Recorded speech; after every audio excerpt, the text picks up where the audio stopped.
नमस्कार मंडळी.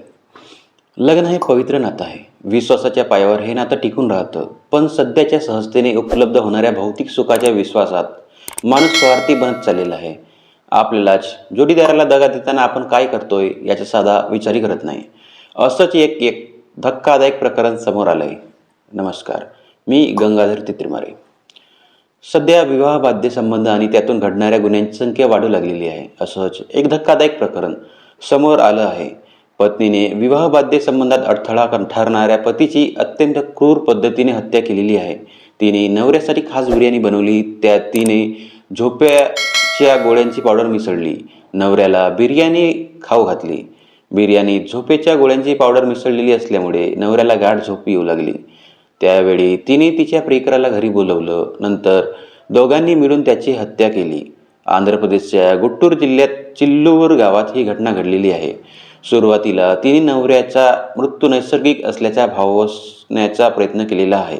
या प्रकरणात दोन्ही संशयितांना अटक झालेली आहे. फॉरेन्सिक तपासणीतून लोक शिवांजागारूज यांचा विश्वास कोंडला गेल्यामुळे मृत्यू झाल्याचं समोर आले आहे. पत्नी लक्ष्मी माधुरीवर लोक्कम शिवांजुगरांच्या हत्येचा प्रकरण झालेलं आहे. माधुरीचे गोपी नावाच्या व्यक्तीसोबत विवाहबाह्य संबंध होते हे पोलीस तपासातून समोर आलंय. गुन्हा घडल्या त्या रात्री माधुरीने झोपेच्या गोळ्यांची पावडर मिसळून बिर्याणी बनवलेली. नवऱ्याला तिने ही बिर्याणी खाऊ घातली. ही बिर्याणी खाऊन शिवांजुगुराला झोप लागली. त्यानंतर माधुरी आणि गोपीने शिवांजुगुरांचं तोंड उशीने दाबलं. अखेर श्वास कोंडला गेल्यामुळे त्याचा मृत्यू झाला. दुसऱ्या दिवशी सकाळी माधुरीने गावकऱ्यांसमोर शिवाजीगुरांचा मृत्यू हार्ट अटॅकने झाला असे भासवण्याचा प्रयत्न केला. सकाळ झाल्यानंतर तिने हरबंडा फोडला. गावकरी गोळा झाल्यानंतर शिवांगरुजांचा अचानक मृत्यू झाल्याचे तिने सांगितले. शिवाजीगुरांचा मृत्यू झाल्यानंतर त्याच्या वडिलांना आणि मित्रांना शरीरावर काही जखमा आणि रक्ताचे डाग दिसले. त्यांना संशय आला. त्यांनी पोलिसांकडे तक्रार केली. पोस्टमॉर्टम रिपोर्टनुसार मृत्यू श्वास कोंडल्यामुळे झाल्याचे स्पष्ट झालेलं आहे. नैसर्गिक मृत्यू शक्यता फेटाळून लावली.